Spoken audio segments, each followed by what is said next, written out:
सितंबर, अक्टूबर, नवंबर में इस दौरान सब पंजाब और हरियाणा को गाली दे रहे होते हैं। दिल्ली ब्लेम करता है पंजाब हरियाणा पे क्योंकि पंजाब और हरियाणा एग्रीकल्चरल स्टेट्स हैं। कोई भी ये नहीं प्रूव कर पाया आज तक, hmm. Till date to my knowledge, कि जो भी दिल्ली में पोल्यूशन है it is just because of paddy residue burning.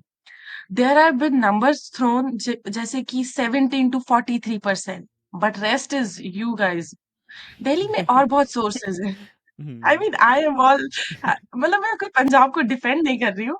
Hmm. It should stop, paddy residue burning रुकना बंद होना चाहिए, उसके लिए everybody has to participate. Okay, so आज हमारे साथ है पूजा। पूजा, थोड़ा अपने बारे में बताइए।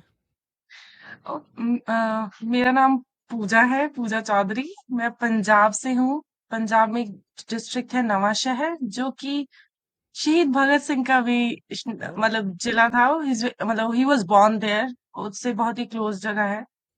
और राइट नाउ मैं पीएचडी कर रही हूँ आइसर मोहाली से। और इस वक्त हम लोग, मैं और महिंद्रा दोनों एक ही प्रोग्राम के अंडर परड्यू में हैं पिछले 1.25 साल से। हम्म। और आइसर मोहाली के बारे में थोड़ा कुछ बताइए। How it's different from IITs and IISc, definitely. Interesting. So IISER Mohali है Indian Institute of Science Education and Research, whereas IITs were Indian Institute of Technology. तो आइसर्स अभी इंडिया में इस वक्त आई थिंक 7 है। इनिशियली 5 थे, पिछले आई थिंक 2 और इस्टेब्लिश कर दिए इन लोगों ने। ये it was the idea was conceived in around year 2006, जब इंडिया बहुत ही ज्यादा रिसर्च में लैग कर रहा था चाइना और यूएस में, बेसिक फंडामेंटल रिसर्च में। हम लोग आईआईटी से इंजीनियर्स और तो जनरेट कर रहे थे, लेकिन there was no fundamental research going on in India. तो डॉक्टर मनमोहन सिंह की गवर्नमेंट ने ये आइडिया प्रिसीव किया था कि जहाँ पे बच्चों को अंडर ग्रेड लेवल पे रिसर्च करवाई जाए। सो दे वर सोनली फोकस्ड ऑन रिसर्च। तो Eicher Pune was established in year 2006। फिर उसके बाद आईसर कोलकाता, और फिर आई थिंक 2007 में आईसर मोहाली का फर्स्ट बैच इन्होंने एस्टैब्लिश कर दिया। ओके ओके, क्योंकि तुम हरियाणा और पंजाब के इलाके से आते हो, तो हमेशा सितंबर, अक्टूबर, नवंबर में इस दौरान सब पंजाब और हरियाणा को गाली दे रहे होते हैं। ये तो बहुत कंट्रोवर्शियल है। मतलब आई मीन इट्स लेयर्ड प्रॉब्लम, बहुत ही ज्यादा कॉम्प्लिकेटेड प्रॉब्लम है।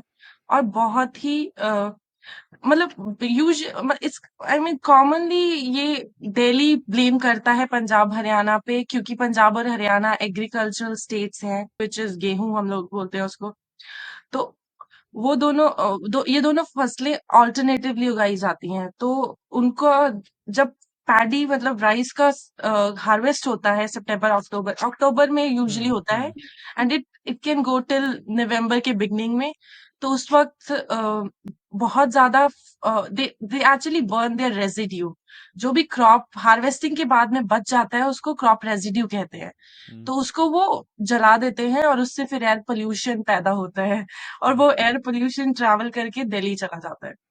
हाँ, I think and Delhi wind भी उसी डायरेक्शन की होती है उस समय, है ना? दिल्ली डाउनविंड पड़ता है, हम्म। बट इन कंट्रास्ट टू मतलब कॉमन नोशन, दिल्ली अच्छा पोल्यूशन सितंबर में होता है, बट हम्म। दिसंबर में तो रेजिड्यू बर्निंग नहीं होती है। दिल्ली का पोल्यूशन तो दिसंबर में भी उससे भी ज्यादा खतरनाक बुरा होता है।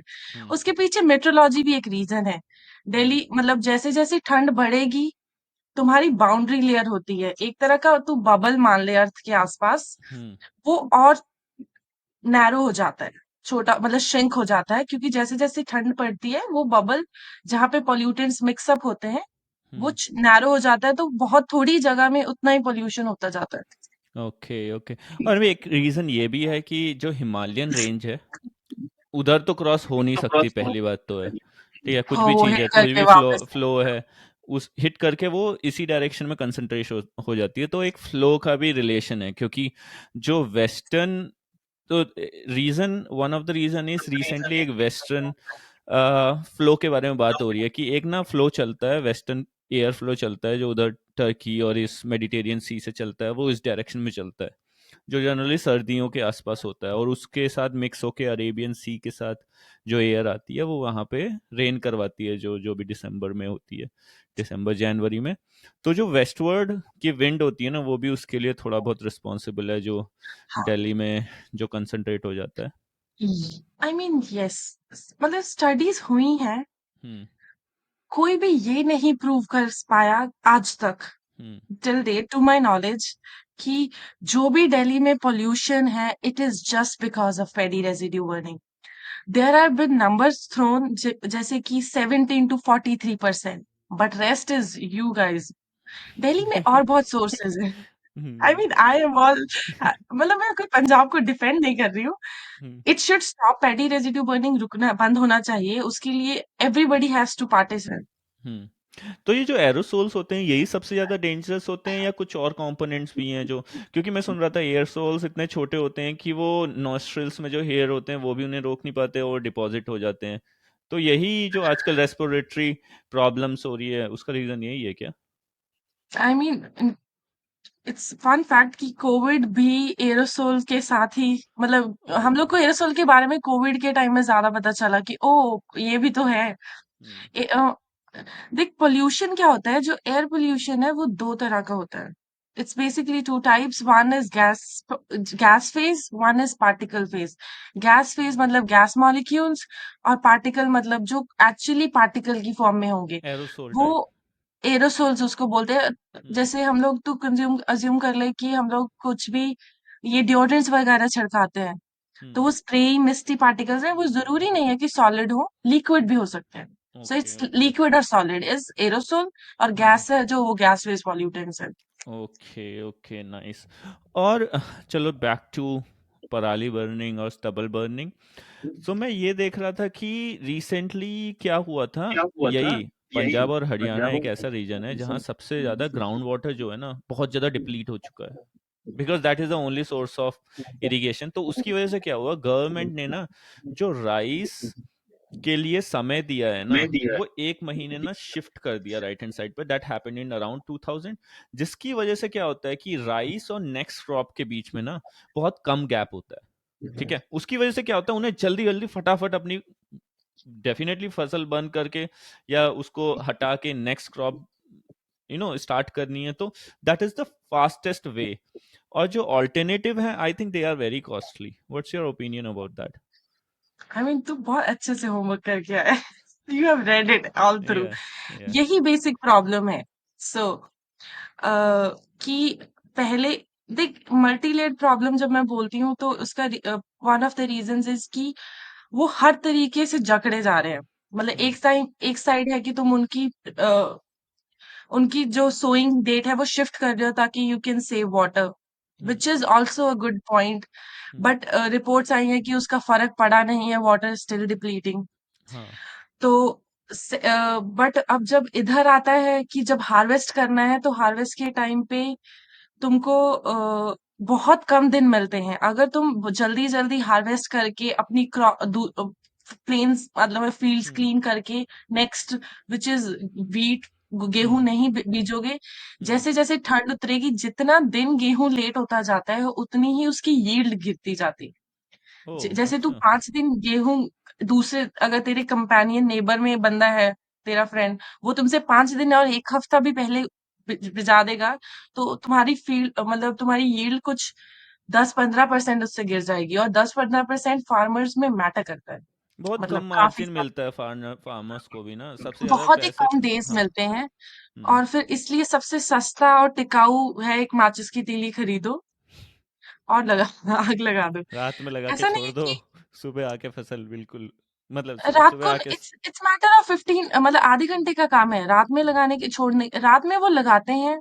क्योंकि गवर्नमेंट ने इसकी ऑफ कोर्स बैन है, हम्म। पेनल्टीज लगती हैं, तो शाम को वही इंडिया का 9 to 5 सिस्टम से बचने के लिए कि शाम के बाद कोई नहीं आएगा उनको पकड़ने के लिए। तो हम्म। अब उसका एक सबसे बुरा डीमेरिट क्या है कि अगर तुम दोपहर में आग लगाओ ना, हम्म। मैंने जैसे बात करी बाउंड्री लेयर की, वो बहुत हाई होती है उस वक्त, मिक्सिंग अच्छे से हो जाएगी तो पोल्यूशन स्टैग्नेट नहीं होगा। मतलब ऐसा नहीं लगेगा कि वहीं जम गया है। जैसे-जैसे शाम ढलती है ना, तो क्योंकि मेट्रोलॉजी बदलती है, ठंड हो जाएगी, तो हुँ, तुम्हारी बाउंड्री लेयर नीचे आ जाएगी, तो उसकी वजह हुँ। से उतना ही वो पॉल्यूशन ट्रैप हो जाता है। और ये जो भी मतलब बैन वगैरह है ना, रियलिस्टिकली हम लोगों को और वर्स कंडीशंस में धकेलते जा रहे हैं, क्योंकि वो तो बर्निंग नहीं बंद कर रहे हैं। कोई नहीं वो बंद करेगा। करेंगे, हुँ, तो यकीन नहीं मानेगा। मैं इससे पीएचडी ज्वाइन करने के टाइम पे हम लोग एक प्रोजेक्ट का पार्ट थे, जिसका हुँ, उसका नाम बहुत, it's a very huge project, NCAP नाम था उसका। Okay. National carbonaceous aerosol programme था। आई थिंक उसमें 13-14 आईआईटीज और कपल ऑफ अदर इंस्टीट्यूट्स को कंबाइन करके पूरे इंडिया का एमिशंस स्टडी करने थे, पार्टी ब्लैक कार्बन की। ब्लैक कार्बन भी एक काइंड ऑफ एरोसोल होता है। उसमें हम लोगों को बहुत सर्वे करने थे, पंजाब और हरियाणा, हिमाचल हम लोगों को मिला था। आइसर मोहाली के हिस्से पंजाब, हरियाणा, हिमाचल तीनों स्टेट्स आए थे। हम लोग जब जाते थे उन लोगों से बात करने के लिए, उनको ये भी आइडिया है कि सैटेलाइट है। और वो मतलब उन लोगों को जित आई मीन वो पढ़े लिखे नहीं है, लेकिन अपने काम का उन लोगों ने पता करके रखा है। उनको पता है कि सैटेलाइट है, उनको पता है सैटेलाइट का ओवरपास किस टाइम पे है। तो वो इस तरीके से आग लगाते हैं कि सैटेलाइट में नोटिस ही नहीं हो। कि जब सैटेलाइट डेटा में नहीं दिखेगा, तो गवर्नमेंट आके झंडे नहीं झुलाएगी कि ओ बर्निंग हो रही है। हालांकि फिर भी इतना है कि सैटेलाइट में बहुत दिखता है, बट जितना दिखता है उससे बहुत फोल्ड ज्यादा प्रॉब्लम है। ओह! हुँ। और उस दौरान क्या होता है कि जैसे फ्लाइट्स भी कैंसल्ड हो जाती हैं, क्योंकि मैं खुद गाज़ियाबाद में रहता हूँ, तो मैंने फ़ील किया है उस दौरान। उस समय भी दिवाली भी आती है, ठीक है? तो क्या होता है कि ये सब मिक्स अप होके, और तुम्हें पता है दिल्ली में कितनी ज़्यादा कार्स हैं और कितने सारे ट्रक्स हैं और कंस्ट्रक्शन का काम होता है, तो बिल्कुल आँख ना जलने लग जाती है। या तो ये साइकोलॉजिकल है या मेरी आँख जलती है, मेरे घर में भी सबके नहीं जलती है। नहीं नहीं नहीं, साइकोलॉजिकल नहीं है। सी दिल्ली का सब दिल्ली डेंसली पॉपुलेटेड है। हुँ, और फिर उसके बाद वहाँ ट्रैफिक का बहुत स्ट्रॉन्ग सोर्स है। हुँ, सेकंड, इंडस्ट्री का पता नहीं कौन-कौन सी मतलब हुँ, इलीगल इंडस्ट्रीज हैं वहाँ, small scale. I hmm, won't say मतलब टाटा बिरला या अंबानी ने कुछ खोल रखा है।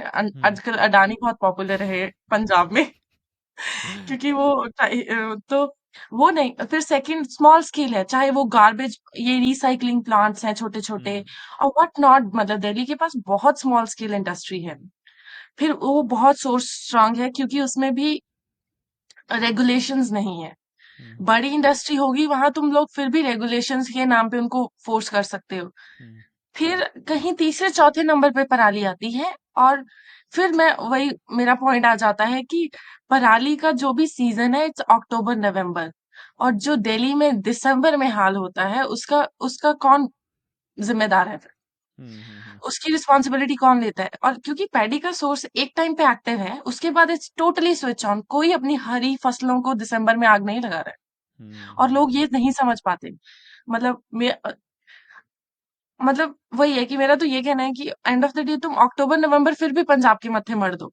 हुँ। उसके बाद दिसंबर में कौन रिस्पॉन्सिबिलिटी लेता है इस बिल्कुल, चीज की? बिल्कुल। इवन तो हाँ, जो खुद आई मीन बता रही थी। स्टिल आई फील कि हुँ, पैडी उनका प्रॉब्लम इतना बड़ा नहीं है, क्योंकि हुँ, जहां पंजाब में होता है वहां पे भी वो कुछ दिन रहता है, फिर मूव कर जाता है। हुँ, दिल्ली में भी वो मूव कर जाएगा। हुँ, तो उनको, दिल्ली को अगर अपना पोल्यूशन का प्रॉब्लम सॉल्व करना है, तो उनको अपने लोकल सोर्सेस को हुँ, चेक करना पड़ेगा। हुँ, मतलब ऑफ कोर्स आई स्टिल फिर बिलीव कि पंजाब को भी बंद करनी चाहिए पराली। उसके लिए गवर्नमेंट इंटरवेंशन की जरूरत है। हाँ, पैरेलली ये सब चीज़ें होनी चाहिए, बट ये है कि मुझे ऐसा लगता है कि गवर्नमेंट ना थोड़ा जो अल्टरनेटिव रिसोर्सेज हैं, जैसे जो भी पराली बर्निंग के अलावा रिसोर्सेज हैं वो बहुत महंगे हैं या बहुत कॉस्टली हैं, तो उस पे थोड़ी सब्सिडी देनी चाहिए ताकि लोग उस डायरेक्शन में मूव करें। अपार्ट फ्रॉम दिल्ली में ऑड इवन स्टार्ट हुआ था, कुछ समय ऐसा लगा काम कर रहा है, बट नहीं काम किया ऑड इवन भी। और उसका भी आई हैव अ ओपिनियन। हुँ, हुँ, मतलब मेरे ग्रुप ने they have published about that as well. तो ओह! उसमें भी वी रियलाइज्ड कि उसके फेल होने के दो रीजन थे। हुँ, एक कि लोग, वो 8 से 8 का रूल था। फिर वही हुँ, मेट्रोलॉजी, लोग ऑल्टरनेटिव ढूंढ ही लेते हैं।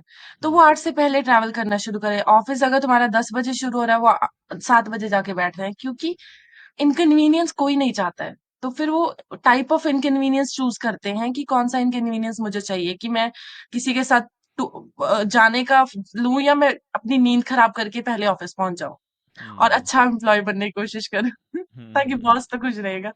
हम्म तो और फिर दूसरा है कि अच्छा, इसमें एक रोल था टू व्हीलर्स का। हम्म जब पॉल्यूशन की मतलब अमाउंट ऑफ पॉल्यूशन पर व्हीकल की बात आती है, तो टू व्हीलर्स परफॉर्म वर्स। और तुम ये तो देख ही नहीं रहे कि जित मतलब टू व्हीलर देख चीप बनते हैं, और उनकी emission, जो उनका टेल पाइप emission है, अगर तुम रिसर्च के बेसिस पे बात करो, तो हम्म वो ज्यादा है फोर व्हीलर से। ओ क्योंकि फोर व्हीलर में बेटर टेक्नोलॉजी है, क्योंकि वो 10 लाख का है, वेयर एज टू व्हीलर तुम्हारा 40-50 में इंडिया में शुरू हो जाता था।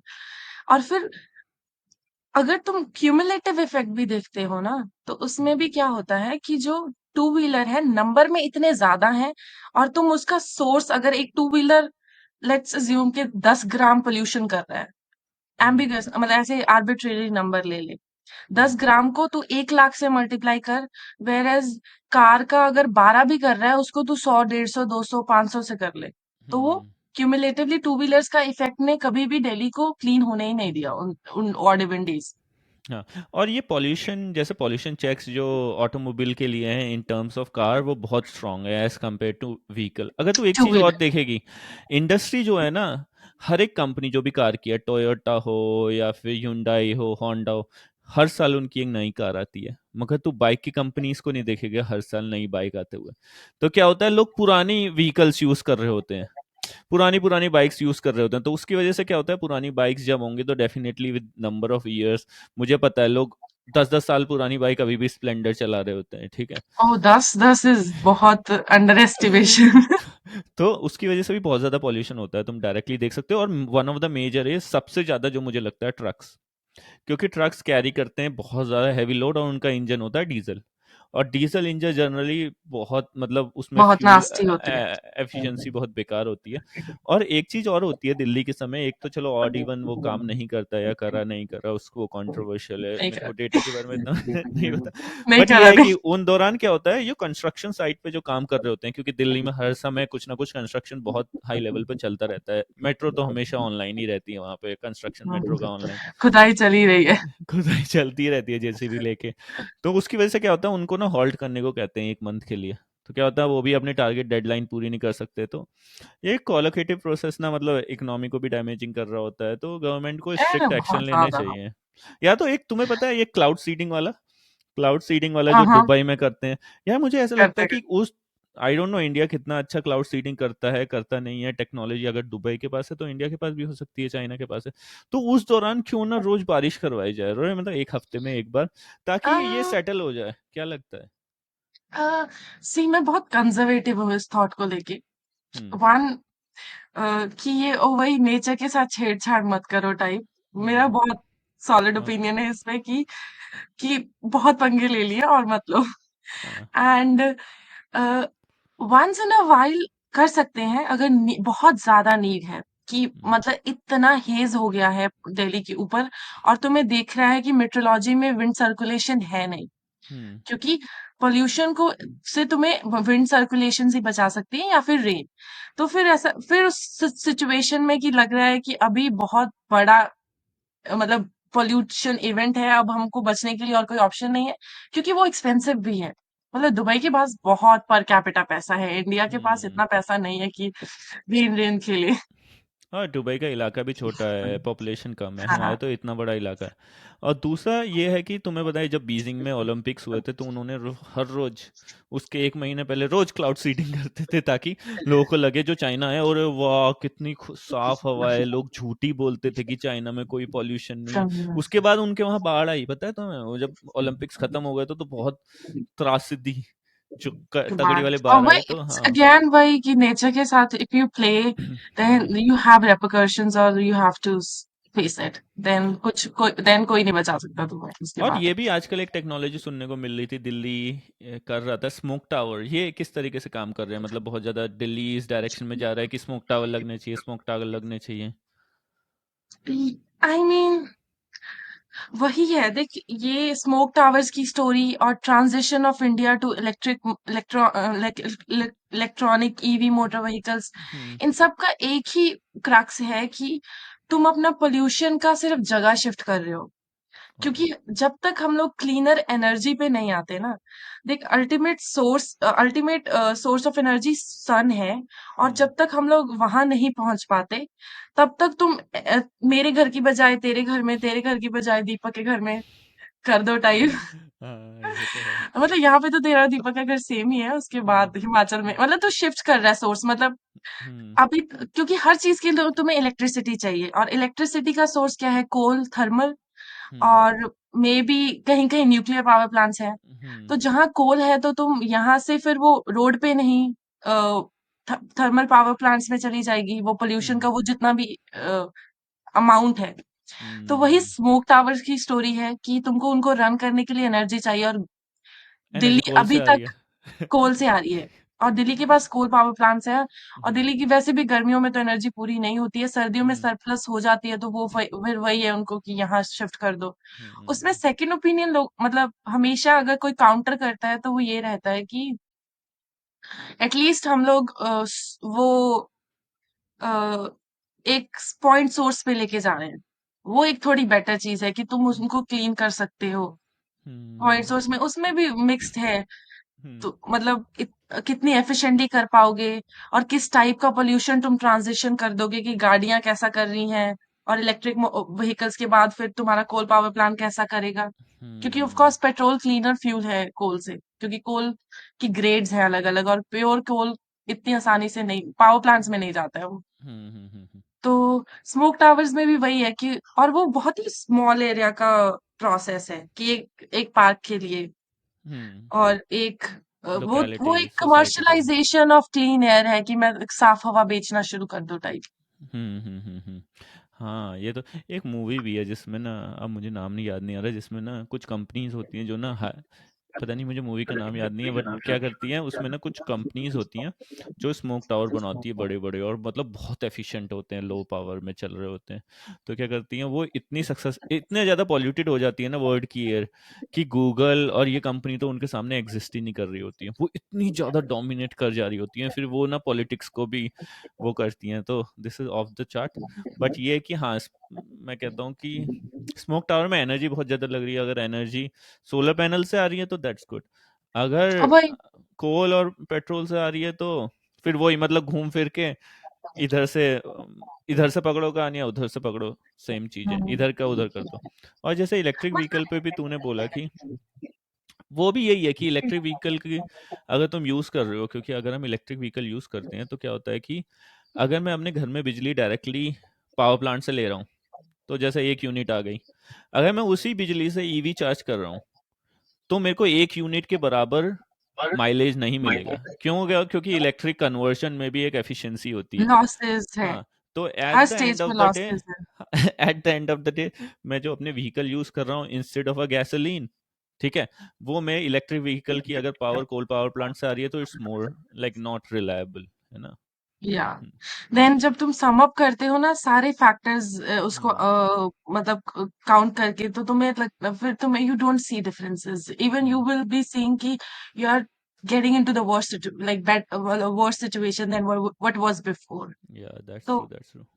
और ये India, China, US, I think यही सबसे तीन main. China I think rank 1 पे in terms of pollution, air pollution pollution. और इंडिया या फिर सेकंड या थर्ड पे है, यूएस भी सेकंड या थर्ड पे है। तो हाँ, सी ये लोग compete कर रहे हैं पॉल्यूशन में, इनमें देख कॉमन बात क्या है? हम्म। पॉल्यूशन क्यों मैटर कर रहा है अभी? क्योंकि हम्म। उसके दो इम्प्लीकेशंस है सीधे सीधे, ह्यूमन हेल्थ एंड क्लाइमेट। और फिर ये सब इकोनॉमी से जुड़ जाता है, क्योंकि अगर तुम्हारे लोग बीमार पड़ रहे हैं तो तो हॉस्पिटल्स काम में का। पैसा तुम्ही को स्पेंड करना पड़ेगा। हम्म। और फिर क्लाइमेट के भी रेperकशंस हैं, क्योंकि वो तुम्हारा एग्रीकल्चर इम्पैक्ट करेगा, तुम्हारा hmm. Day to day life impact कर देगा। हम्म। जैसे जैसे तुम अगर ज्यादा गर्मी हुई तब भी तुम्हें एनर्जी की जरूरत है, ज्यादा सर्दी हुई तब भी तुम्हें एनर्जी की जरूरत है।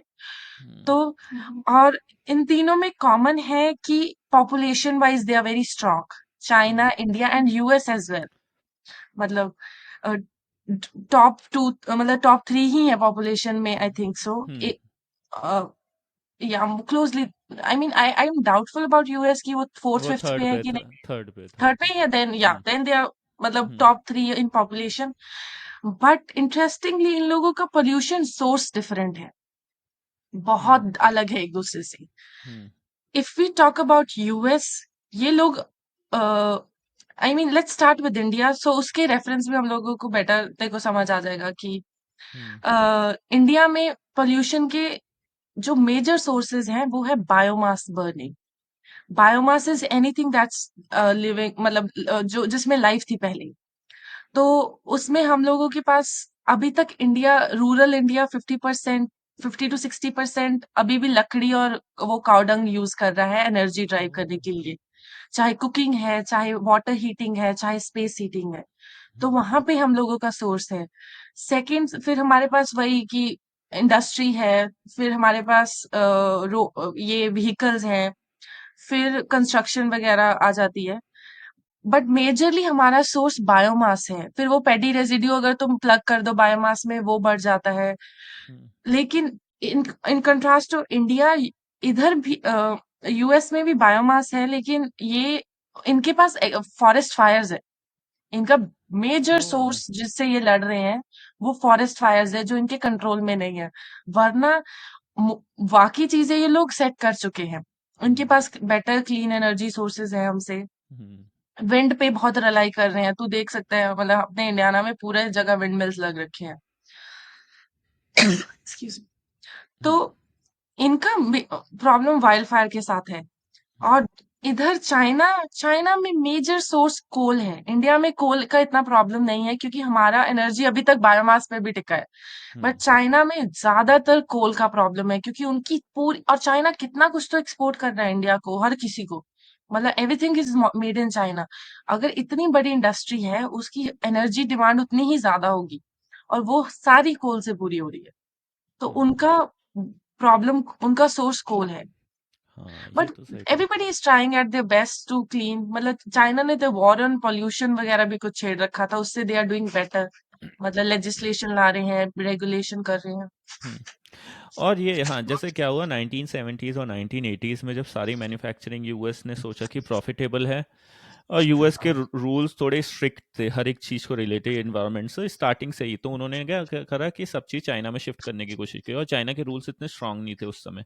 तो क्या किया उन्होंने, धड़ल्ले से कोल यूज़ किया, धड़ल्ले से कोई रेगुलेशन नहीं, और उन्होंने फिर पूरी मतलब giant as a manufacturing giant खड़े हो गए और सब पॉल्यूशन करके मतलब दिखा दिया। और उस दौरान क्या हुआ, उसी दौरान अगर हेल्थ इश्यूज भी देखा जाए, जो हेल्थ मेजर्स थे वो भी बहुत बेकार होते रहे।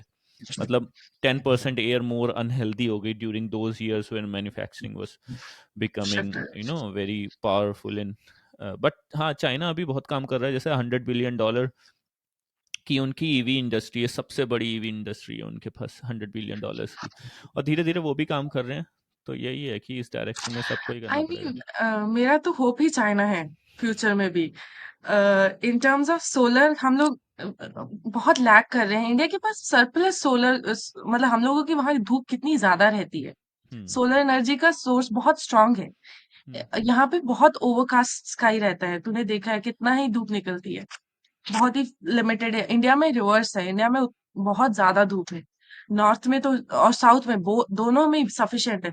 तो हमारे पास बहुत सोर्स है सोलर एनर्जी हार्वेस्ट करने का, बट द प्रॉब्लम इज कि इनिशियल इन्वेस्टमेंट बहुत हाई है।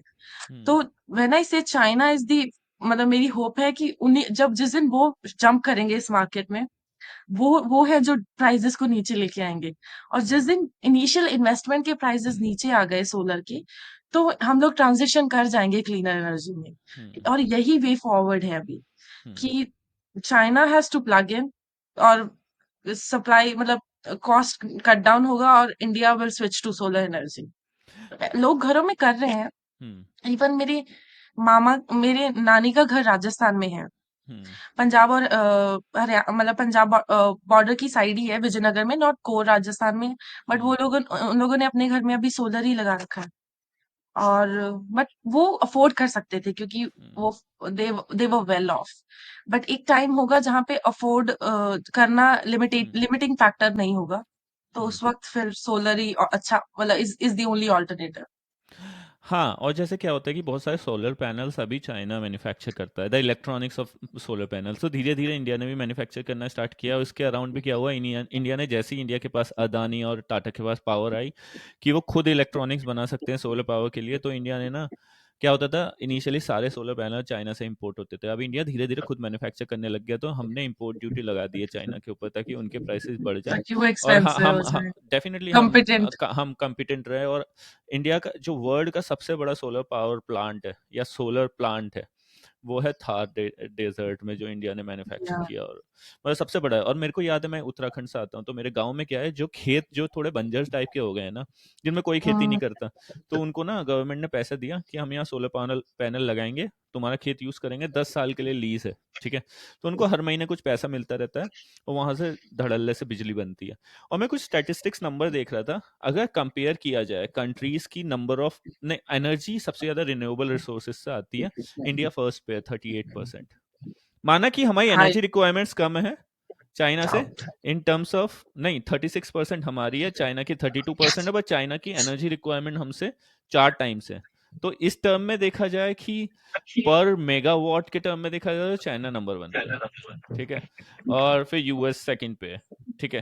थर्ड पे इंडिया है अगर पर यूनिट मेगावाट के टर्म में हाँ, देखा इट जाए। डिपेंड्स, वो तो अगर हमेशा परसेंट से। जस्ट परसेंटेज वाइज देखा जाए तो इंडिया रैंक 1 पे है अभी सोलर में, खासकर वो सब सोलर की वजह से हो रहा है। क्योंकि मैं हर जगह देख रहा हूँ कि हम भी इधर अपने गाजियाबाद वाले घर में भी सोलर पैनल लगाने का सोच रहे हैं। तो ये सब है, लोग शिफ्ट हो रहे हैं क्योंकि धीरे धीरे सोलर पावर सस्ते हो रहे हैं। तो ये बहुत हाँ, ज़रूरी है स्विच करना, क्योंकि sun is the ultimate I source of mean energy. ज़रूरी क्या, अल्टरनेटिव मतलब ओनली ऑप्शन ही वही रह जाएगा। एंड ऑफ द डे हम लोग कोल और पेट्रोल एग्ज़ॉस्ट कर ही देंगे, हम्म क्योंकि जिस स्पीड से हम लोग उसको यूज़ कर रहे हैं, उस स्पीड से वो रिप्लेनिश नहीं हो रहा है।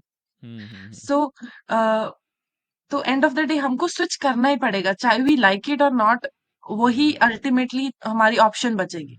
That's true. और थोड़ा मुझे लग रहा है कि इन टर्म्स ऑफ कहीं ना कहीं तो फॉसिल फ्यूल खत्म ही होने हैं, कोल और ये सब खत्म तो हो ही या जाने हैं 100 साल में। तो कहीं ना कहीं सबको तो ट्रांजिशन इस पे ही करना पड़ेगा, जिसके पास ऐसी टेक्नोलॉजी होगी। अब इट विल बी लाइक, पहले क्या होती थी वर्ल्ड 100 ईयर्स वर्ल्ड तक our world was dominated, world wars भी बहुत सारे हुए, बहुत सारी चीजें ना डोमिनेट करी मिडिल ईस्ट ने, because they still they dominate for 50 years because was they have, कितने अमीर अमीर लोग हैं, वो सब रिसोर्सेज। लाइफस्टाइल फ्रॉम बकरी चराने से लेकर फरारी उड़ाने तक की उनका सफर ऑयल ने किया ठीक है, ऑयल के आ जाने से। तो बहुत ज़्यादा इंटरेस्टिंग। अनबैलेंस हो गया है। तो अब सोलर आएगा तो सबके पास पावर है यार, सोलर सन तो सबके पास है, तो अब जिसके पास अच्छी टेक्नोलॉजी होगी वो अच्छा बना लेगा।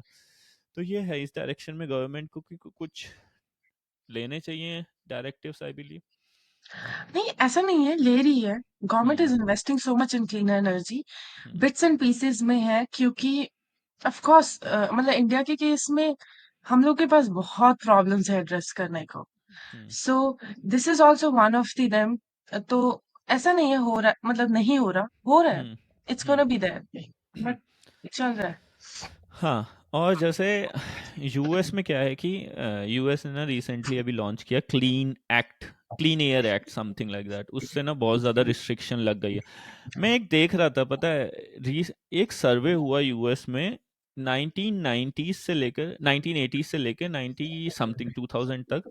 तो क्या हुआ, लोगों ने ना, यूएस में तो अच्छी खासी एजेंसी है जो ट्रैक करती है तुम्हारे हेल्थ इश्यूज एंड ऑल, तो देखा किस तरीके से ग्रोथ हुई, मतलब हेल्थ रिलेटेड इशू की, respiratory asthma and all. Problems में। तो जब से क्लीन एयर एक्ट आया ना, वो एक्चुअली स्टेबलाइज हो गई हैं वो चीज़ें। तो बहुत सारी चीज़ें मैटर करती हैं गवर्नमेंट की पॉलिसीज पे, जैसे क्लीन एयर एक्ट, और धीरे धीरे ओह लोग यस। सोच रहे हैं कि क्लीन एयर एक्ट को दूसरे देश भी अपनाएं किसी तरीके से, उसको मॉडिफाई करके। देख हाँ, मॉडिफाई अडेप्ट कर एज सच अडेप्ट नहीं कर सकते, क्योंकि हर, as I told you before, कि इंडिया की, चाइना की, यूएस की प्रॉब्लम पोल्यूशन है, बट उसका टाइप डिसीज और है, सोर्स अलग है। अलग अलग अलग। जैसे पैडी के केस में भी ऐसा नहीं है कि गवर्नमेंट ने ट्राई नहीं किया। हम्म। गवर्नमेंट ने हैप्पी सीडर एक और सुपर सीडर करके एक मशीन थी, हम्म पंजाब एग्रीकल्चर यूनिवर्सिटी लुधियाना में उन हम्म लोगों ने डेवलप करी, हम्म ट्रायल्स करे अच्छे से।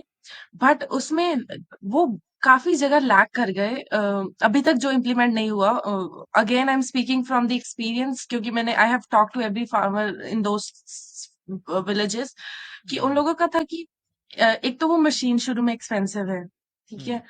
और फिर जब उसके लिए तुम्हें वो सोसाइटीज़ बनी हुई हैं, हुँ, हर गाँव की एक अपनी सोसाइटी है, सोसाइटी को एक मशीन दे दी। हुँ, तुम्हारे पास 10 ही दिन का वक़्त है, सब किसी को वही मशीन यूज़ करनी है, तो तुम कैसे ओह! डिस्ट्रीब्यूट करो उसको? फिर वो बोलते हैं ठीक है इसको मिल गई, अब मुझे तो किसी आग लगाने वाला तरीका ही अपनाना पड़ेगा ना। मतलब 100 बंदे लेने को बैठे हैं और 10 दिन में 10 ही लोगों को मिल सकती है। तो वो कॉम्पिटिशन बहुत हाई हो गया।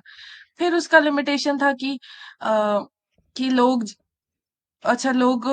ट्रैक्टर नहीं है उनके पास उतना हॉर्स पावर का, नॉर्मल हॉर्स पावर का ट्रैक्टर मतलब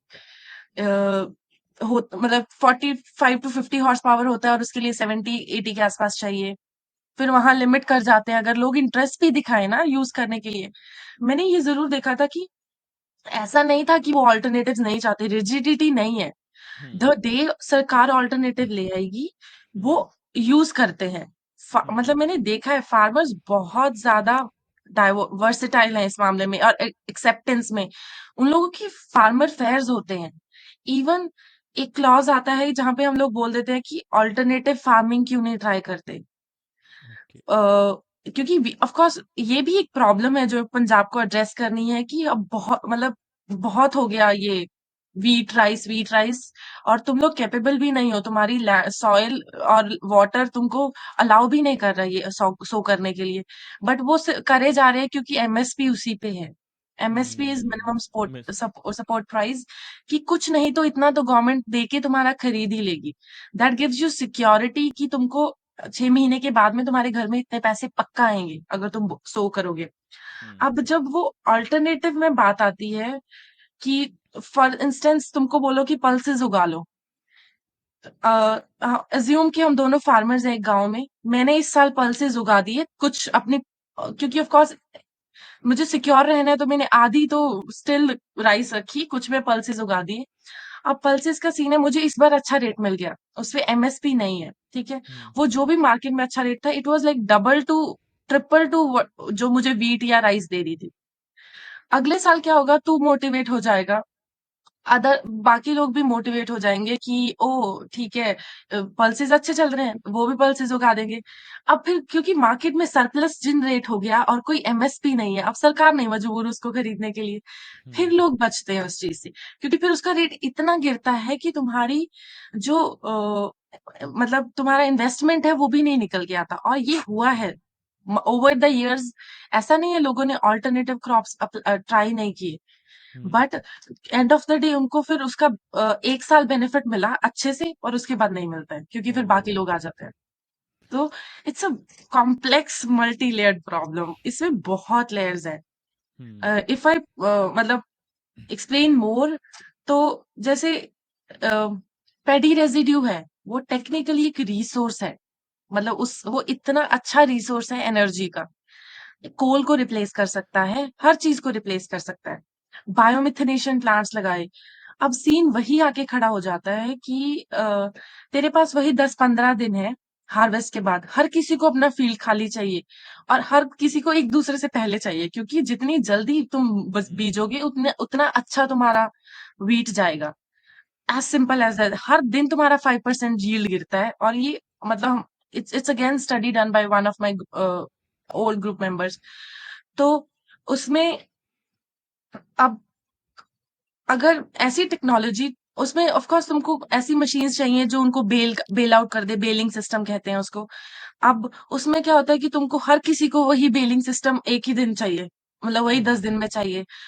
और कौन इन्वेस्ट करेगा ऐसे ऐसे बिजनेस में जो पूरे साल में 10 दिन यूजफुल है, उस ना उसके आगे यूजफुल है ना उसके पीछे यूजफुल है। हुँ, हुँ, ऐसी मशीनें जो साल में 10 दिन चलनी है उसके बाद खड़ी है पूरा साल। हुँ, तो इट्स ऑलवेज मतलब कि तुम्हारा कहाँ बैलेंस बैठ रहा है, प्रॉफिट कहाँ है, तो वो वहां नहीं, उस डायरेक्शन में नहीं है। ओके। फिर वही एंड ऑफ द डे बात वहीं खड़ी हो जाती है कि फिर गवर्नमेंट को सपोर्ट करना पड़ेगा। हम्म। और स्पेशली स्मॉल फार्मर्स, क्योंकि उनमें अगर वो हर किले में 200 500 1000 एक्स्ट्रा दे रहे हैं ना, उनको हम्म। मैटर करता है। क्योंकि उनकी अगर तुम पूरा ग्रॉस इनकम कैलकुलेट करोगे ना, तो उनका हम्म। मंथली इनकम कुछ 25,000 भी नहीं होता। तो उसमें से अगर वो 10,000 फालतू दे रहे हैं, तो उनको वो बहुत हिट करता है। वेरएज़ बड़े फार्मर्स की स्टोरी अलग है। वो हम्म। अफ़ोर्ड कर सकते हैं ट्रैक्टर्स, वो ये एक्स्ट्रा मशीन्स भी अफ़ोर्ड कर सकते हैं, क्योंकि 100 एकड़ ज़मीन में तुम्हारा 2-3 लाख कहाँ गया कुछ पता नहीं चलता। बट हम्म। जिसकी एनुअल इनकम 6 लाख है, उसमें वो 1-2 लाख इधर-उधर नहीं कर सकता। Hmm. That's true, that's true. Government को इंटरवीन करना चाहिए, क्योंकि धीरे धीरे जैसे वर्ल्ड में वॉर्स चल रही हैं, तो agriculture food security plays a very important role. तो फूड सिक्योरिटी के लिए इस इनिशियली से ही अच्छे अगर हमारे पास पॉलिसीज हैं, तो वो बाद में, जैसे रिसेंटली क्या हुआ कि फार्मर को हिट किया जब रिसेंटली इंडिया ने वीट के एक्सपोर्ट रोक दिए। बिकॉज क्या हो गया था, जैसे ही वॉर हुए, Ukraine constitutes about 40% of the wheat, Russia Ukraine के वो फर्टाइल लैंड से आता है। उसकी वजह से क्या हुआ, जैसे ही वो हिट किया, तो क्या हुआ, अब धीरे धीरे प्राइसेस बढ़ने लग गए। तो प्राइसेस बढ़ने लग गए तो फार्मर के लिए अच्छा है कि एक्सपोर्ट कर देंगे हम। अगर एक्सपोर्ट हो गया तो इंडिया में कौन बेचेगा। तो ये भी बहुत सारी चीजें हैं जो फार्मर्स को हिट करती हैं, जो आई डोंट नो, बड़े फार्मर्स एक्सपोर्ट करते होंगे बाहर। ये एक्सपोर्ट का क्या सीन है, मतलब छोटे फार्मर वर्सेस एक्सपोर्ट बड़े। का सीन देख, फार्मर्स डायरेक्टली एक्सपोर्ट नहीं करते व्हीट और राइस, क्योंकि वन एक तो कि गवर्नमेंट खरीदती है इनसे, तो गवर्नमेंट के गोडाउन्स में जाता है ये सब, और फिर हम्म। वहां से जो भी एक्सपोर्ट का बनता है वहीं से बनता है। हम्म। एक्सपोर्ट भी इतना डायरेक्ट नहीं है।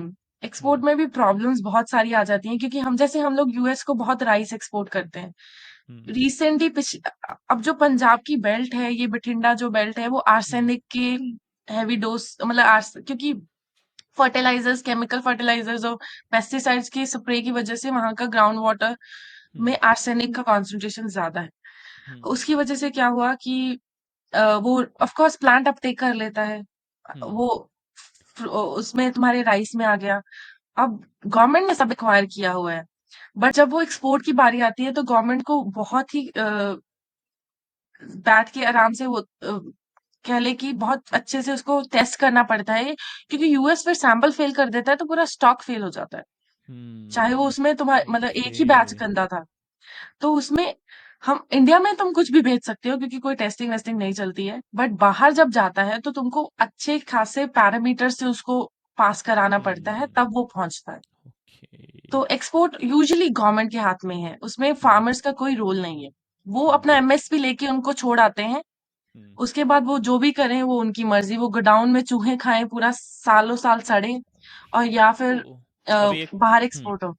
अभी एक फोटो बहुत ज़्यादा वायरल हो रही है यूट्यूब पे, जिसमें वो बहुत सारे बोरे हैं गेहूं के, और वो पानी में भीग रखे हैं। रिसेंटली अभी एक अ, ट्विटर पे बहुत चल रही है, लोग इंटरनेशनल मीडिया कह रही है, बताओ इंडिया में गेहूं और राइस ऐसे भीग रहे हैं। इतना वो सरप्लस इनको है। पता नहीं है, हमेशा की बात है वो। ठीक वो हमेशा है। की है, हाँ। मतलब मतलब वो हमेशा की है। इंडिया के पास हम्म। हमेशा सरप्लस है अभी, हम्म। जब तक हम्म।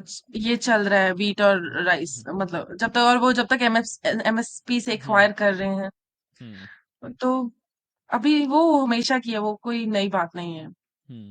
हाँ, तुमने ये बहुत सही कहा कि हर एक देश की अलग अलग रिक्वायरमेंट्स है in terms of air pollution, की nature of air pollution is different from for different countries. And इसके जरा हेल्थ बेनिफिट अगर देखें, तो एक मैं वीडियो देख रहा था, उसमें ये था कि किस तरीके से लोगों का आईक्यू भी इफेक्ट होता है। ये मेरे को बहुत वो लगा, ओह यस, इंट्रीगिंग लगा, कि किस तरीके से एयर पोल्यूशन हमें लगता है कि okay, it can cause heart disease, lung disease. Respiratory, या हाँ। सो मगर एक यूएस में प्रॉपर स्टडी थी, जिसमें ना लोगों ने देखा गया कि average IQ due to lead and some other constituents in the air, it is causing, क्या है कि लोगों का आईक्यू रिड्यूस हो रहा है। बट धीरे धीरे जब नॉर्म्स आए तो वो इम्प्रूव हो गया। और इसके क्या, एयर पोल्यूशन के बहुत ज्यादा सीवियर इफेक्ट्स है ऑन हेल्थ। आई मीन देख, ब्रेन से ज्यादा इम्पोर्टेंट हमारे लिए, हार्ट और ब्रेन से ज्यादा इम्पोर्टेंट हमारे लिए कुछ नहीं है। हम्म। तो of course when something is hitting your heart and brain, तो इससे वर्स तो क्या ही होगा। फिर of course that fanciest disease we have in on our planet, cancer, तो वो तो of course one of the issues है जो of course इसके साथ हो जाते हैं। हम्म। सी पार्टिकुलेट मैटर का सीन ये है, जिसको एरोसोल बोलते हैं, पार्टिकुलेट मैटर बोलते हैं। पीएम ये 2.5 इतना ऐसे कुछ बोलते हैं। पीएम सी PM 2.5 is what we can respire in. Okay. But उसके बाद फिर PM it's 2.5 stands for size of the the diameter of the diameter होता है। पार्टिकल। इफ 2.5 माइक्रोन इज कि वो पार्टिकल इतना छोटा है, इफ आई से पीएम 1 विच मीन्स हम्म वो 1 माइक्रोन है, इज लेस देन 1 है, तो इट कैन गो टू मतलब इवन माइक्रोग्राम से नैनोग्राम, माइक्रोमीटर से नैनोमीटर तक जा सकते हैं वो। सो बहुत छोटे पार्टिकल्स हैं, it can go deep to your lungs. It can and मतलब वो अपना तुम्हारा it can enter your blood stream, फिर वही ब्लड हम्म स्ट्रीम से वो ब्रेन तक चला जाता है बात। ओके। लेड का स्टडी ज्यादा हुआ क्योंकि वो लोग पेट्रोल में एंटी नॉकिंग की तरह यूज कर रहे थे, हाँ। बट अब we have eliminated it's not, hmm मतलब इंडिया में भी लेड नहीं है, यहाँ पे भी लेड नहीं है। हम्म लेड का प्रॉब्लम जब हुआ then people acknowledged it. Hmm तो अब वो it has been eradicated, so अभी hmm lead is not an issue, but of course okay. It was. और हम्म ज्यादातर जो बच्चे थे उन पे ज्यादा इफेक्ट हो जाता, मतलब हम्म यंग किड्स थे जो भी, ओके ओके। उन पे लेड, क्योंकि और दूसरा सोर्स लेड पेंट में भी था, अभी वो भी they have been removing it. तो हम्म बच्चे क्या करते हैं, चलते फिरते दीवारें लिख कर चाट। जाते हैं, चाट जाते हैं। तो वो वहां से भी वहां से भी हम्म उस पे भी बहुत सारी स्टडीज हुई, देन हम्म रियलाइज की lead is affecting your brain. और एक दौर इंडिया में जब हाईएस्ट पॉसिबल पीक चलती है जब पॉल्यूशन की दिल्ली में, उस दौरान ही आई थिंक एक समय कोविड की अल्फा वेव बीटा वेव सबसे ज़्यादा थी, तो उस दौरान सबसे ज़्यादा कोविड के केसेस देखने को मिले जब लॉकडाउन खुल गया था। और उसी समय ओह, अक्टूबर नवंबर का महीना था, जनवरी में एक वो पीक नहीं आई थी, सबसे ज़्यादा हाई पीक थी जो मतलब 3 times higher than. Second wave, हाँ तो आई मीन टेक्निकली इसको थर्ड वेव बोल रहे थे हम लोग, या पता नहीं, सेकेंड हम एक स्लैश। वेव पीछे चल रहे थे दुनिया से क्योंकि हमने हाँ, वो क्योंकि लॉकडाउन हम किया लोगों था ने ना। फर्स्ट वेव देखी नहीं थी, क्योंकि हम हाँ। लोग के लॉकडाउन की वजह से हम्म हम लोग वी वर सेफ। हम्म तो see everything boils down to your immunity system. Hmm तो when you breathe clean air it's very obvious that तुम्हारा immunity system has not been compromised. तो हम्म अगर तुम्हारी लंग्स पहले ही वीक हैं क्योंकि you have been smoking so called 20 equivalent cigarette into your lungs in form of pollution, so in that case covid-19 ka it was always with your immunity system. Agar you have a good immunity system you will survive this game. If not then there will be repercussions, तुमको oxygen ventilation तक की जरूरत पड़ जाएगी। तो अ, मतलब उसका फिर वही है कि since Delhi is always polluted, those guys are breathing bad air, तो उन लोगों को ज्यादा हिट करेगी कोविड। और जब पोल्यूशन के साथ कैरियर बन जाता है, मतलब तुम अपना प्रॉब्लम एम्पलीफाई कर रहे हो, तो हम्म इसलिए जब वो ना मतलब वो जो पोल्यूटेड डेज आएंगे तो कोविड भी बढ़ जाएगा। तुमने एक दौरान देखा था जो वर्ल्ड में लॉकडाउन लग रहे थे जगह जगह, एयर कितनी ज़्यादा प्यूरिफाई हो गई थी कि बहुत सारे चेंजेस देखने को ओह मिल रहे थे yes, all over the world.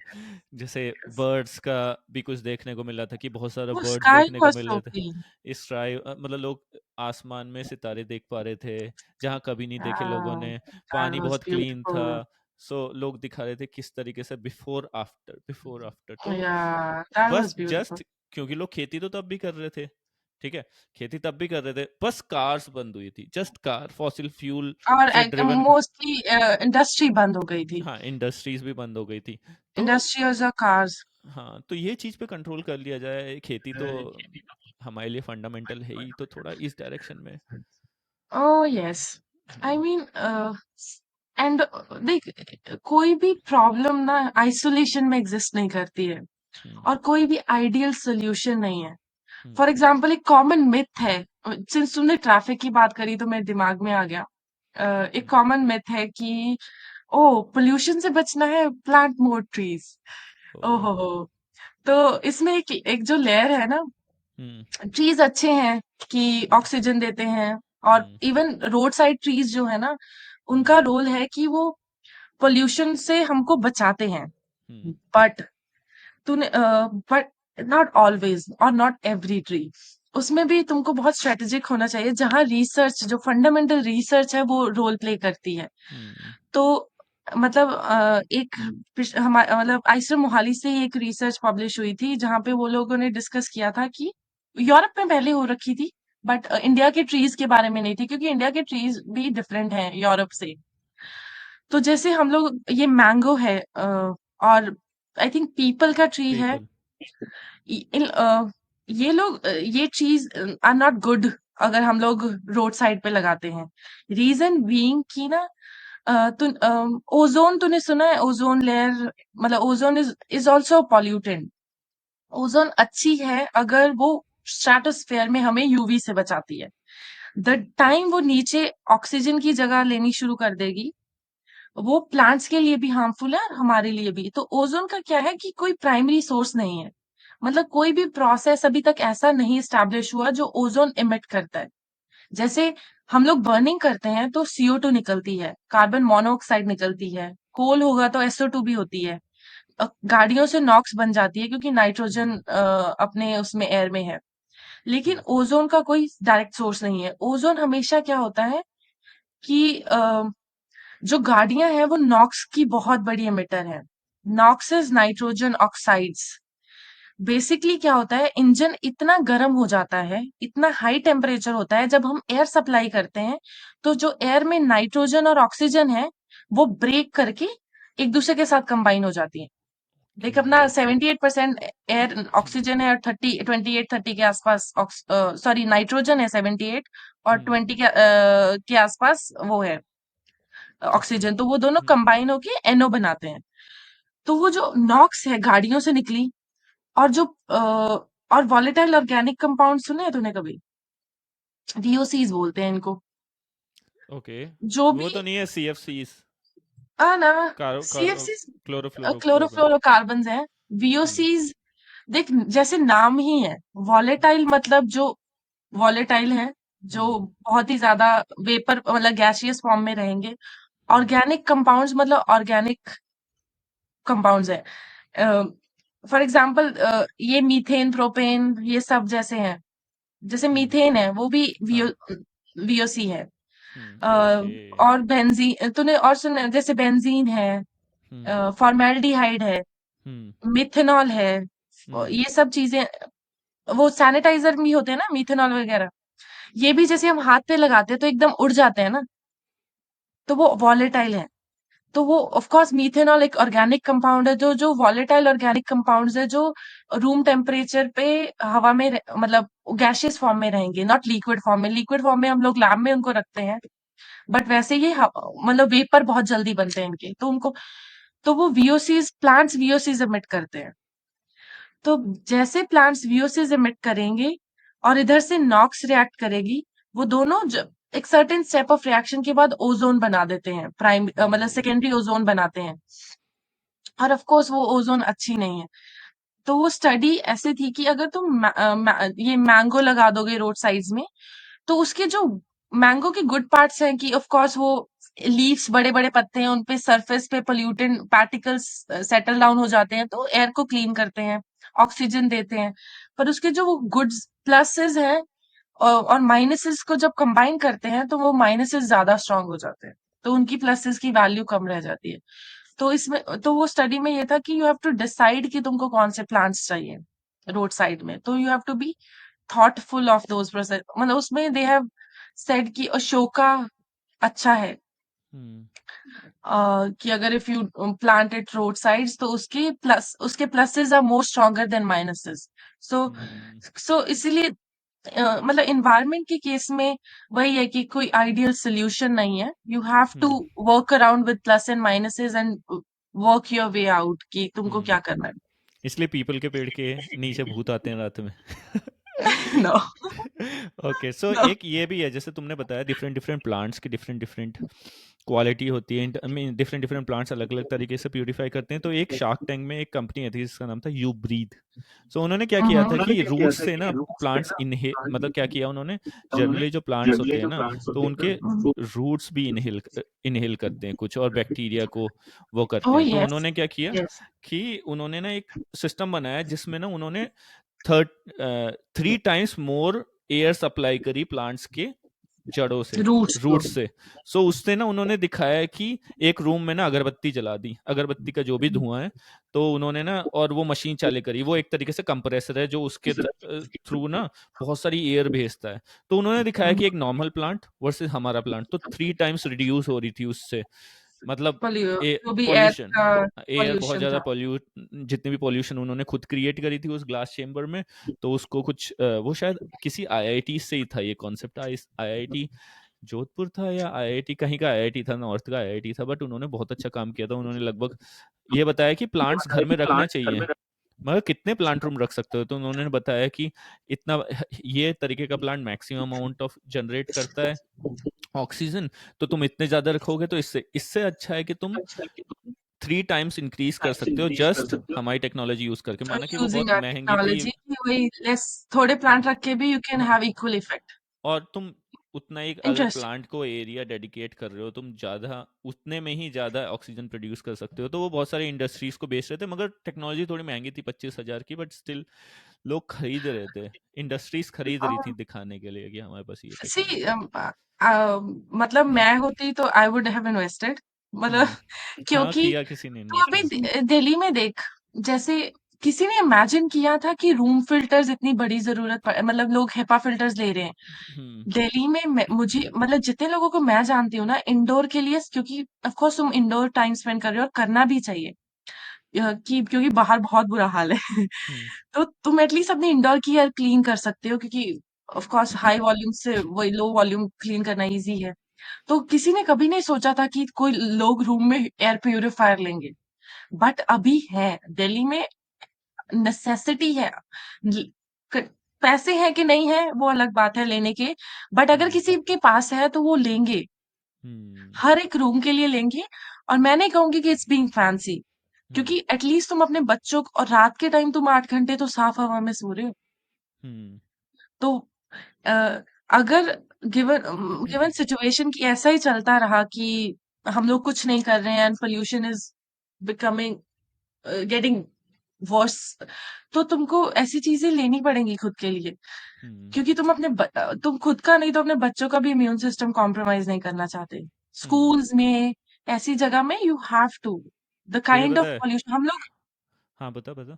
हम लोग हर रोज डब्ल्यूएचओ के स्टैंडर्ड से ऊपर गंदी एयर ब्रीथ कर रहे हैं। मतलब ऐसा दिन होगा कि 365 दिन में कोई दिन साफ आया ही नहीं, एक्सेप्ट हम्म। फॉर डेज जहां बारिश हो गई थी। हम्म। तो हम लोग हमेशा एवरेज जो परमिसिबल लिमिट्स हैं उससे हमेशा ही ऊपर है, दिल्ली तो हमेशा है। हम्म। तो आई I मीन उस डायरेक्शन में काम करना इज इंटरेस्टिंग और एंड एक ये भी है कि गुड। जैसे कि क्या कह रहा था, हाँ, तूने कहा पता है तुझे रिसेंटली क्या हो रहा है, बहुत सारी स्टार्टिंग में ना जो एयर प्यूरीफायर थे ना, जब उनकी कंपनी लॉन्च हुई तो इतने ज़्यादा प्रॉफिट नहीं हो रहा था। अब एम आई ना उसको 12-12 हज़ार 15, एम आई का शुरू का जो एम आई जो कंपनी थी उन्होंने खुद का लॉन्च किया एक एयर प्यूरीफायर, उसका प्राइस था 22,000, क्योंकि मार्केट में कोई वैल्यू नहीं थी। अब उसका करंट प्राइस है 8,000 विद इन 3 ईयर्स। तो और बहुत सारी कंपनीज आने लग गई ना, तो अब हाँ हाँ, प्राइस थोड़ा स्टेबलाइज होने लग गया, धीरे धीरे और कम होगा, तो ये वही है। Competition makes you hmm. Do that. But तू ये देखना कि अभी के टाइम पे अगर मैं दिल्ली में जाके रहूं तो मुझे 22,000 देने में भी दिक्कत नहीं हो। That's I true. Be like 22,000 दो, कम से कम हेल्थ तो बच, क्योंकि health and of the day first priority है हमारी। That's true. तो जब तुम्हारी हेल्थ पे आती है ना, हम्म। तो एंड ऑफ द डे तुम फिर पैसा नहीं देखते, जब तक हम्म। तुम्हें हिट नहीं करती वो चीज। ये और also it's very interesting to me, और बहुत ही इंटरेस्टिंग चीज है कि मुझे सही वर्ड नहीं मिल रहा उसको एक्सप्लेन करने के लिए फीलिंग को, कि एयर जो है वो बाउंड्री लेस है। पंजाब का पोल्यूशन, जब ये पंजाब का पोल्यूशन बोला जाता है ना, तो Pakistan is also part of it. Pakistan में भी सेम एक्टिविटीज है। हम लोगों में एक कह ले कि वो बाउंड्रीज हैं जो कि जोग्राफिकली भी नहीं है, मतलब हमने हम्म। खुद ही लाइंस ड्रॉ करी हैं। हम्म। वरना पंजाब में भी सेम, वो पाकिस्तान पंजाब जिसको वो वेस्ट पंजाब बोलते हैं, तो उसमें भी same kind of agricultural norms हैं और सेम बर्निंग्स हैं, सेम काइंड ऑफ पोल्यूशन है, इक्वली पॉल्यूटेड है वो भी रीजन। तो वो जो हम्म। डाउनविंड दिल्ली पड़ता है वो उस पंजाब की भी डाउनविंड पड़ता है। तो हम्म। मतलब कभी भी आइसोलेशन में एग्जिस्ट नहीं करेंगे कि ओ इंडिया क्लीन हो गया तो नेपाल से प्रॉब्लम नहीं होगी, हम्म। या फिर अगर बांग्लादेश अभी भी गंदा है तो मतलब हमने कोलकाता क्लीन कर दिया तो बांग्लादेश का इम्पैक्ट नहीं आएगा। कोविड ने मुझे ये तो सिखा दिया कि एयर किसी को नहीं बख्शती, कि हम्म। जब फिर वो ये नहीं देखेगी तुम अमीर हो कि गरीब हो, क्योंकि हम्म। तुमको वो सेम ही एयर ब्रीथ करनी है जो हम मतलब जो एक मतलब अंबानी को भी वही एयर ब्रीथ करनी है जो एक झुग्गी वाला मुंबई में स्लम्स में ब्रीथ कर रहा है। हाँ, वो अपनी एयर चूज कर सकता है। हम्म। मगर कभी ना कभी तो बाहर निकलना पड़ेगा। हाँ, मतलब ऑफ कोर्स लोगों के पास होंगे कि वो अपना एयर लेके चल सकता है, वो हमेशा इंडोर रहेगा, बट इवेंचुअली हम्म। मतलब air is common for everybody. और हम्म। इसका मतलब इस केस में ना एक बहुत बेस्ट एग्जांपल है पास्ट में। हम्म। एक टाइम था जब तुमने ओजोन लेयर के बारे में सुना है, जब ओजोन लेयर डिप्लीट होनी स्टार्ट हो गई थी, ये सीएफसी की वजह, you took that name of CFC, hmm. Chlorofluorocarbon, जिस कूलेंट्स होते थे अपने रेफ्रिजरेटर वगैरह में ज्यादातर पहले, अभी तो रिप्लेस कर दिए हैं। एक मॉन्ट्रियल प्रोटोकॉल हुआ था 1980s में, कहीं अर्ली 80s में था शायद। हम्म। एक वही ऐसा अग्रीमेंट था हम्म। जिसमें मतलब ऑलमोस्ट एवरी कंट्री पार्टिसिपेटेड, और जहां पे we actually performed and it started healing now, क्योंकि उनको रियलाइज हो गया कि इवन अगर यूएस सीएफसीज बंद भी कर दे और इंडिया नहीं करे, तो जो हम्म। इंडिया की सीएफसीज थोड़ी ना डिसाइड करेंगे कि इंडिया के ऊपर की ओजोन लेयर खराब करनी है, यूएस हम्म। की नहीं करनी। हम्म। तो जो भी पॉल्यूशन है ना, इसके रेपकर्शन ग्लोबल है। हम्म। क्लाइमेट चेंज अगर इसीलिए ये जो पॉल्यूशन की ट्रीटीज होती हैं, ये सबको साथ लेके चलने की कोशिश करते हैं। क्लाइमेट चेंज में ये पेरिस अग्रीमेंट हुआ जिसमें ट्रम्प ने बाद में विड्रॉ कर दिया, अब शायद बाइडेन बाद बाद में फिर से पार्टिसिपेट कर ले। तो इन सब में हमको यही सीखने को मिलता है कि पॉल्यूशन एक ऐसी प्रॉब्लम है जिसका solution you have to look for globally, क्योंकि हम्म। किसी देश की अकेले की प्रॉब्लम नहीं है। Air pollution, where is water and जो भी सॉइल है वो एक कंट्री स्पेसिफिक इशू हो सकता है, but air air is global. तुमको सबको मिलके इसका मतलब प्रॉब्लम निकालने का सोल्यूशन हमेशा निकालना ही पड़ेगा। जैसे ये वाली कॉन्फ्रेंस जो पेरिस एग्रीमेंट वाली, एक सीओपी कॉन्फ्रेंस भी होती है जिसमें इंडिया ने उस बताया देख कि सीओपीज क्या होती हैं, हम्म। हर हर एक कन्वेंशन की सीओपी होती है, जैसे मॉन्ट्रियल प्रोटोकॉल था, एस उसकी सीओपीज होती हैं, कोई 2 साल के बाद मिलती हैं, कुछ कुछ हर साल मिलते हैं। ऐसे ही जो पेरिस अग्रीमेंट है वो 2015 में हुआ था, if I am not mistaken. इसका बेस जो है वो क्योटो प्रोटोकॉल था, जो हम्म। क्योटो जापान में हुआ था 1971 के आसपास। I think it was 1971। वहां जब वो टाइम था जब हम लोगों ने डिसाइड किया कि हम लोग पॉल्यूशन पे बात करेंगे, हम लोग हम्म। कार्बन डाइऑक्साइड के इंक्रीज के बारे में बात करेंगे, हम लोग ये देखेंगे कि हम लोग कैसे कार्बन डाइऑक्साइड को खत्म मतलब कम कर सकते हैं, क्योंकि कार्बन डाइऑक्साइड के लेवल्स बढ़ते ही जा रहे थे। तो उसी क्योटो प्रोटोकॉल की कोई 20वीं 25वीं मीटिंग थी, पेरिस अग्रीमेंट। तो उसी को हम्म। सीओपीज कहते हैं, कन्वेंशन ऑफ पार्टीज। जब वो पार्टीज हर साल या हर 2 साल में मिलती हैं, तो उनको सीओपीज बोलते हैं। Now you can like ask your question. I was saying कि जैसे सीओपी में क्या हुआ था कि रिसेंटली इंडिया ने कहा था 2060 तक वी वुड बी 40% और समथिंग लाइक दैट, कुछ कहा था कि 40% carbon neutral will be like 60% carbon neutral. सारे देशों ने अपनी अपनी डेडलाइंस बताई थी।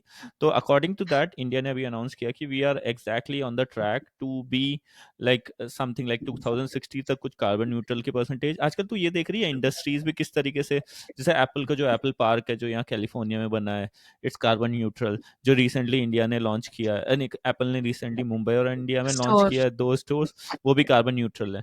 तो कार्बन न्यूट्रल मतलब जितना, मतलब कार्बन लेवल कुछ नहीं बढ़ा रहे हो आप इन terms of, I don't know how do they calculate carbon, what is carbon neutral, कैसे कैलकुलेट होती है? Okay, okay. कार्बन न्यूट्रल का मतलब है, सी क्योटो प्रोटोकॉल में क्या हुआ, उन्होंने बजट्स बनाए।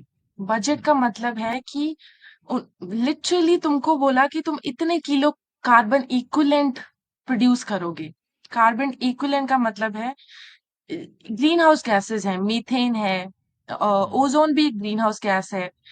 तो हम्म और carbon dioxide green house gas है। तो हम्म और अमोनिया एक ग्रीन हाउस गैस है।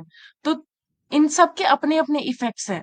जैसे मीथेन, अगर 1 किलो तू CO2 प्रोड्यूस कर रहा है कोई भी एक्टिविटी से, तो अगर तू मीथेन 1 किलो प्रोड्यूस कर रहा है तो तू 17 टाइम, तो तुम्हारे 70, क्योंकि मीथेन 17 टाइम्स मोर पोटेंट है CO2 से ग्रीन हाउस इफेक्ट के लिए। तो उन्होंने बोला कि अगर तो मीथेन 17 ग्राम गिनी जाएगी 1 ग्राम की बजाय। सॉरी, अगर हम केजीज में बात करें तो अगर तू 1 kg CO2 प्रोड्यूस कर रहा है, और सॉरी, अगर तू 1 kg मीथेन प्रोड्यूस कर रहा है तो वो 17 kg CO2 गिनी जाएगी, क्योंकि वो 17 टाइम्स स्ट्रॉन्गर है CO2 से। तो ऐसे ही अमोनिया और बाकी सब उसके हैं। तो उन्होंने तुम्हें बोला कि सारा कुछ CO2 के फॉर्म में कन्वर्ट होगा, एक बेस लाइन पे आएगा, जिसका भी जो फैक्टर है वो प्लग इन होता जाएगा। मतलब अमोनिया शायद 35 टाइम्स कर रहा है, मुझे उसका एग्जैक्ट नंबर याद नहीं है, बट मीथेन का 17 है। तो हम्म वो सब CO2 में कन्वर्ट करके तुम्हें एक बजट दिया कि हर देश उसकी पॉपुलेशन के हिसाब से इतना CO2 प्रोड्यूस करेगा। उसको CO2 कार्बन कोटा कहते हैं। उसके ऊपर अगर वो प्रोड्यूस करेगा तो उसको पैसा देना पड़ेगा। फिर हम्म उस पैसे का वो लोग क्या करेंगे, उस पैसे का वो यूज करेंगे CO2 सिक्वेस्टर करने के लिए। वो ऐसी टेक्नोलॉजीज लगाएंगे जिससे तुम एयर से CO2 निकाल के मतलब उसको कन्वर्ट करके यूटिलाइज करो, मतलब एयर से CO2 निकालना कम करना शुरू कर दो।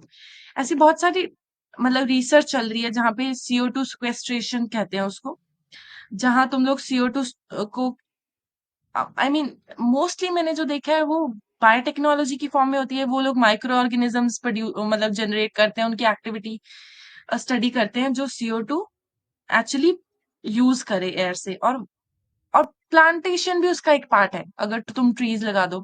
बट टेक्नोलॉजीज भी हैं जो CO2 को कन्वर्ट करके किसी फॉर्म में, एनर्जी के टॉप फॉर्म में यूज कर ले। तो हम्म कमिंग बैक टू कि what was your question, sorry I lost it. मैं बस यही बता रहा था कार्बन न्यूट्रल। हाँ, तो कार्बन न्यूट्रल का यही मतलब है कि जैसे एक तेरी इंडस्ट्री है जिसमें तू 100 kg कार्बन प्रोड्यूस कर रहा है, बट तूने उसमें ऐसी ऐसी चीजें कर रखी हैं कि जैसे तूने प्लांट लगा दिए, वो 100 kg कार्बन को यूज कर लेगी, तो उसको न्यूट्रलाइजेशन बोलते हैं। ओके। ऐसा नहीं है कि मतलब तू प्रोड्यूस नहीं कर रहा है क्योंकि या फिर एक फॉर्म और है कि तुम्हारी एनर्जी सारी रिन्यूएबल है, जैसे तू सब कुछ ही सोलर से ड्राइव कर रहा है। हम्म तुम्हारी जो भी बिल्डिंग का पावर सप्लाई है वो all is renewable energy, wind और सोलर है, तब उसको कार्बन हम्म न्यूट्रल कह देते हैं। Okay okay okay. तो हम्म इंडिया का जो कार्बन न्यूट्रल अचीव करने का मतलब है वो मोस्टली ये है कि हम लोग ज्यादातर क्लीन की तरफ स्विच करेंगे। हम्म जहां क्लीन नहीं हुआ तो हम इतनी इक्वलेंट टेक्नोलॉजी लगाएंगे कि हम लोग उतना कार्बन वापस स्टोर कर सके। उसमें हम्म भी बहुत सारे तरीके हैं, बहुत हम्म एफिशिएंट नहीं है, बट अभी इवॉल्व हो रहे हैं। Okay okay. बढ़िया। सो हम आज के लिए इतना ही। मज़ा आया, बहुत सारा चीज़ सीखने को मिला, मे बी ऑडियंस को भी सीखने को मिले। और कुछ एंड एंड नोट क्लोजिंग पे नोट। कुछ। हाँ। ओके, क्लोजिंग नोट के बारे में सोच रही थी। सी मतलब हर कोई बात करता है पॉल्यूशन के बारे में, बट कोई कुछ करना नहीं चाहता। हम्म और मतलब अगर मुझे डिस्कस करना है तो मैं हमेशा यही अर्ज करती हूँ कि हम लोग इंडिविजुअलिस्टिक लेवल पे अगर चीजें करना शुरू कर देना, और hmm it's always tiny steps, कि हम्म छोटे छोटे स्टेप्स, कि इतने छोटे कि तुम्हारे घर में फालतू लाइटें चल रही हैं वो बंद कर, हम्म तुम्हारे घर में दूसरे रूम में AC चले जा रहा है, ठीक है तुम्हारे माँ बाप के पास पैसा है उसको देने के लिए, बट मतलब उसका कुछ शो ऑफ नहीं है। हम्म अगर तुम्हें अगर तुम कहीं वॉक कर सकते हो तो वहां गाड़ी की सीट के ले जाने की जरूरत नहीं है। तुमको हम्म पार्क में या जिम में एक्सरसाइज करने जाना है, लेकिन तुमको वहां तक जाने के लिए गाड़ी चाहिए AC के साथ, वहां तुम हम्म पसीना बहाओगे। पार्क में जाना है, वहां तक जाने के लिए तुम गाड़ी से जाओगे, फिर वहां पे एक्सरसाइज करोगे। तो छोटे छोटे स्टेप्स ले सकते हैं हम्म अपने लेवल पे। कोई टैप खुली है उसको बंद कर दो, अगर हम्म लीक कर रही है तो रिपोर्ट टू राइट पर्सन जो उसको ठीक कर सके। कहीं पे तुम्हें लग रहा है कि बिना बात के लाइटें ऑन है, वो बंद कर हम्म दो। अस- बहुत ही टाइनी टाइनी स्टेप्स है, जो हम हम्म प्लास्टिक के लिफाफे कम यूज कर लो। हम्म। तो वहां पे you can play your role. और एवरी स्मॉल स्टेप मैटर्स। ये सब जब 8 बिलियन लोग मिलके करते हैं ना, तो वो बहुत बड़ा इम्पैक्ट डाल देता है। Okay okay, that's all. Thank you Pooja, थोड़ा टाइम निकालने के थैंक लिए और यू। फाइनली इसको मतलब सक्सेसफुल बनाने के लिए। It was fun. मेरे को लगा नहीं था, I was very nervous in the beginning.